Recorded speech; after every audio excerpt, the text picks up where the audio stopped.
함께 난 하나님 말씀 우리 열왕기하 9장 말씀입니다. 구약성경 열왕기하 9장 우리 1절에서 우리 13절까지의 말씀을 제가 한 절, 여러분이 한 절 교독하여 읽도록 하겠습니다. 선지자 엘리사가 선지자의 제자 중 하나를 불러 이르되 너는 허리를 동이고 이 기름병을 손에 가지고 길앗 라못으로 가라.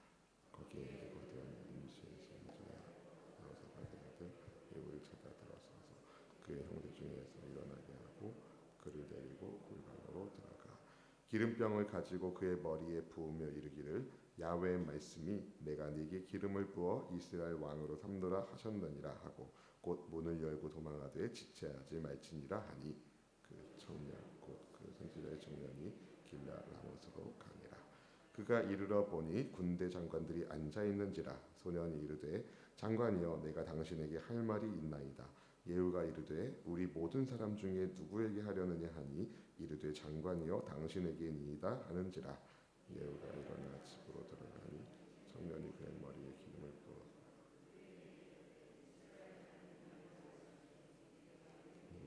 부어 야훼의 백성 곧 이스라엘의 왕으로 삼노니 너는 네 주 아합의 집을 치라.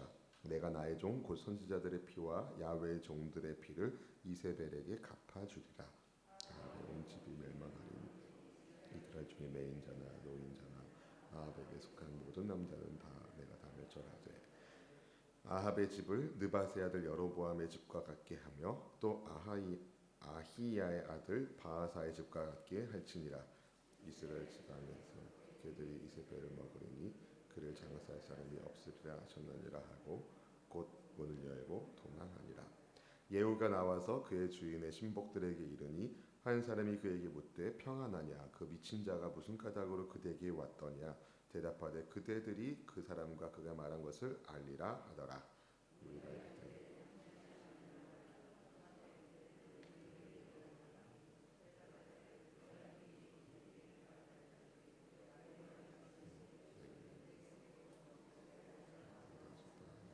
같이 읽으실까요? 무리가 각각 자기의 옷을 급히 가져다가 섬돌 위 곧 예후의 밑에 깔고 나팔을 불며 이르되 예후는 왕이니라 하니라. 아멘. 아멘. 할렐루야. 주님이 함께 하시는 오늘 7월 22일 수요 새벽에 우리 하나님을 향한 사랑의 마음과 경외심을 가지고 기도하기 위하여 함께하는 모든 분들을 주님의 이름으로 진심으로 환영하며 축복합니다. 오늘 본문은 엘리사 선지자가 선지자의 제자 중에 한 사람을 불러서 기름병을 주면서 길앗 라못으로 보내는 것으로 시작합니다. 엘리사가 말했습니다. 거기에 가면 nim시의 손자 여호사밧의 아들 예후가 있을 것인데 그를 찾아서 골방에 들어가 기름병의 기름을 그의 머리에 부으면서 하나님께서 예후를 이스라엘의 왕으로 삼으신다라는 말씀을 전하게 합니다. 오늘 본문 3절 말씀을 같이 한번 읽어보실까요? 3절입니다. 기름병을 가지고 그의 머리에 부으며 이르기를 야훼의 말씀이 내가 네게 기름을 부어 이스라엘 왕으로 삼노라 하셨느니라 하고 곧 문을 열고 도망하되 지체하지 말지니라 하니. 아멘. 아멘. 엘리사가 그의 제자에게 예후에게 기름을 부은 다음에 문을 열고 도망하라고 지체하지 말고 도망할 것을 말합니다. 왜 그랬을까요? 예후의 머리 위에 기름 붓는 왕으로 그를 세우는 사역이 굉장히 위험했기 때문입니다. 이 아합의 그 시절에 아합이 아닌 예후라는 사람에게 기름 부어 왕으로 삼는 것은 정말 위험한 사역인데요. 이 위험한 사역을 여러분 아무에게나 맡길 수 있을까요? 아마 엘리사 생각에 가장 신실하고 몸이 빠른 순종도 잘하고 또 민첩한 고르고 고른 제자를 보내지 않았을까 싶습니다. 그런데 이 고르고 고른 제자의 이름이 안 나와요. 무명의 제자이지만 하나님이 그를 통해서 왕을 세우는 사역을 했다는 거예요. 여러분 기름을 부어서 왕으로 세우는 사역을 아무나 하는 게 아니잖아요. 그런데 하나님께서는 순종하는 사람을 통하여 그 일을 이루신 것을 우리에게 말씀해주고 계십니다. 어쨌든 엘리사의 부름을 받은 이 제자가 어떻게 합니까? 곧바로 길르앗 라못으로 떠납니다. 본문의 4절 말씀 읽어보실까요? 그 청년 곧 그 선지자의 청년이 길르앗 라못으로 가니라. 아멘. 얼마나 떨렸을까요, 여러분? 한번 생각해 보십시오. 여러분이 만약에 이 청년이 받은 사명과 같은 사명을 받았으면 떨렸을까요? 안 떨렸을까요? 떨렸겠죠. 떨리는 마음을 그러나 부여잡고 순종하는 의지를 가지고 길르앗 라못에 딱 갔는데 거기에 별단 장군들이 쫙 앉아 있는 거예요. 얼마나 기가 죽었을까요? 근데 그 사람들에게 그 청년이 이렇게 이야기합니다. 본문의 5절 말씀 읽어봅니다. 기가 그에 이르러 보니 군대 장관들이 앉아 있는지라. 소년이 이르되 장관이여 내가 당신에게 할 말이 있나이다. 예후가 이르되 우리 모든 사람 중에 누구에게 하려느냐 하니 이르되 장관이여 당신에게니이다 하는지라. 아멘. 아멘. 막상 이 청년이 길르앗 라못에 도착했을 때 별단 장군들이 쫙 앉아 있는데 담대하게 이야기하는 겁니다. 장군님, 제가 장군님께 드릴 말씀이 있습니다. 그랬더니 예후가 우리 중에 누구한테 말하는 거냐 했더니 당신입니다. 딱 얘기하는 겁니다. 거기 모여있는 사람들이 이 청년을 어떻게 보았는지 11절에 보면은 미친 녀석이라고 이야기합니다. 그러니까 인간적인 관점으로는 굉장히 무모한 만남을 시도한 것이죠. 하지만 엘리사가 말한 그대로 선지자 청년은 군대 장군들이 모여있는 곳에서 예후를 불러내었고 예후와 함께 집으로 들어갑니다. 이 청년이 예후에게 기름을 부으면서 하나님의 말씀을 전달하는데 그 메시지가 바로 오늘 6절 7절 말씀 같이 한번 읽어봅니다.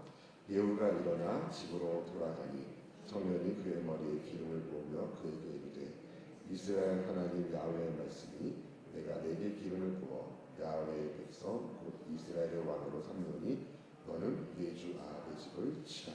내가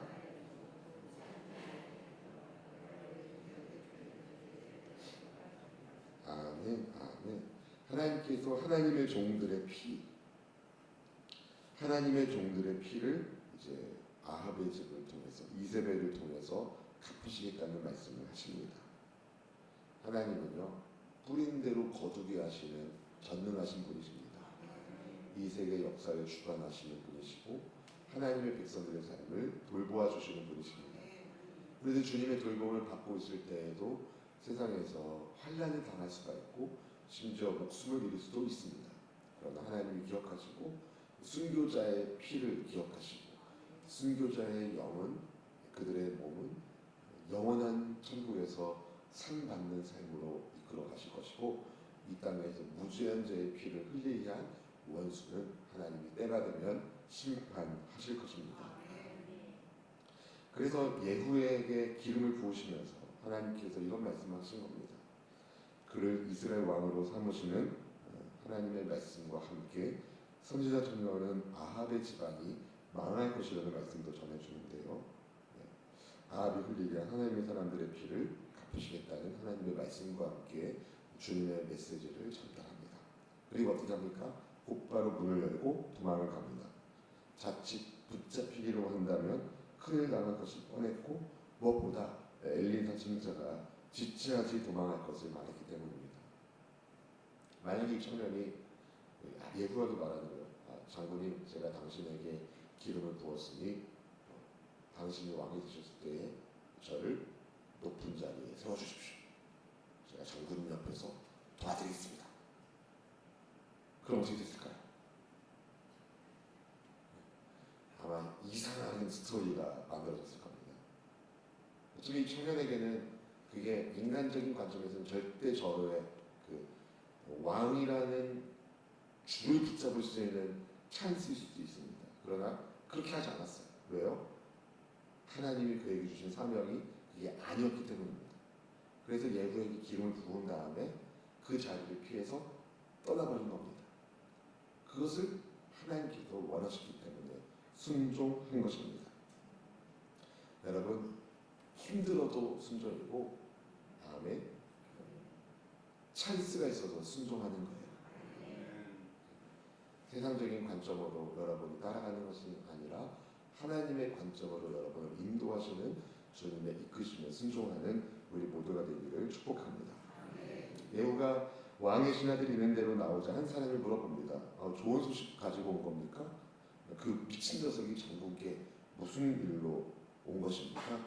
보면 11절 말씀 같이 읽어봅니다. 예후가 나와서 그의 주인의 신복들에게 이르니 한 사람이 그에게 묻되 평안하냐? 그 미친 자가 무슨 까닭으로 그대에게 왔더냐? 대답하되 그대들이 그 사람과 그가 말한 것을 알리라 하더라. 아멘. 엘리사를 찾아오는 선지자의 청년을 예후와 함께 있었던 장군들은 미친 자로 봤습니다. 그만큼 위험한 사명을 가지고 장군들을 만나러 온 것이죠. 이름조차 알려지지 않았지만 그 선지자 청년은 사명을 따라서 신실하게 행동했습니다. 예후는 그 미친 녀석이 장군께 무슨 까닭으로 온 건지 궁금해하는 사람들한테 당신들이 이미 알지 않냐며 좀 얼렁뚱땅 이제 넘기려고 했었습니다. 그렇지만 사람들이 슬쩍 넘어가지 말고 우리에게 사실을 말해달라고 말합니다. 어쩌면 냄새를 맡았을지 몰라요. 예후의 머리에 기름을 부었으니 기름 냄새를 맡았을지 모릅니다. 그렇겠죠? 그래서 예후가 말하는 거예요. 하나님께서 나를 기름 부으셔서 이스라엘 왕으로 삼으셨습니다. 그래서 어떻게 합니까, 여러분? 사람들이 칼을 빼가지고 당신이 반역을 하는 거예요. 할 수도 있잖아요. 장군들이 모였으니까. 그런데 사람들이 다 자기 옷을 급히 가져다가 그 섬돌 위에다가 올려놓은 다음에 예후를 하나님께서 왕으로 세우셨다라고 선포합니다. 본문의 13절 말씀 같이 읽어봅니다. 무리가 각각 자기 옷을 급히 가져다가 섬돌 위 곧 예후의 밑에 깔고 나팔을 불며 이르되 예후는 왕이라 하니라. 아멘. 아멘. 한 사람도 빠짐없이 예후를 왕으로 선포합니다. 무슨 의미일까요? 이미 하나님께서 모든 작업을 해놓으신 거예요. 예후가 그냥 우연히 어쩌다 보니까 왕이 된 게 아니라 역사의 시계바늘을 움직이시는 하나님의 섭리에 따라서 하나님이 예후를 틀림없는 이스라엘 왕으로 세워주신 것입니다. 사랑하는 성도 여러분, 왕을 세우기도 하시고 패하기도 하시고 왕에게 상을 주기도 하시고 심판하기도 하시는 진짜 왕 중의 왕이 우리 하나님이십니다. 그 하나님께서 우리를 하나님의 백성으로 그리고 하나님의 자녀로 부르셨습니다. 우리가 사는 세상이 어떻게 보면 위험한 세상처럼 보이지만 하나님의 부르심에 순종한다면 여러분 우리의 앞길을 하나님이 이미 예비하시고 열어 놓으셨습니다. 복 있는 인생으로 살게 될 것입니다. 그러니 우리 생각 굴려가면서 세상에서 성공하는 자리, 저는 출세하는 자리 찾아다니는 것이 아니라 나를 향한 하나님의 선한 계획에 순종하고 따른다면 하나님이 길을 열어주실 줄로 믿습니다. 바라기는 부르신 곳에서 순종하는 우리 모두가 되기를 축복합니다. 혹 세상 사람들이 그렇게 순종하는 우리를 향해 미친놈이라고 할지도 모르지만 여러분 예수께 미친 사람 하늘에 산이 있을 줄로